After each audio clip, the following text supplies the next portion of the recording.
আমরা এখন বড়লোকিয়া কি বলে কোল্ড কফি খাচ্ছি। আমাদের দুই বোনের শখ হয়েছে, বাড়িতে কেউ নেই, কিছু একটা খাওয়া যাক।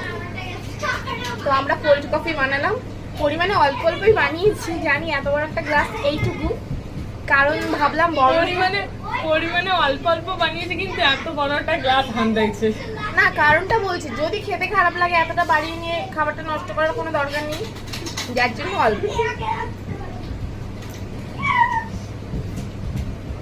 তার জন্য এইটুকু গ্লাস ছিল, সেই গ্লাস নিয়ে আসলে হতো। কিন্তু ভালোই লাগলো, ভালোই লেগেছে। আর একদিন বানাবো, সেদিন এতটা বানাবো, এতটাই খেয়ে নেবো। সেদিন বাজে হবে।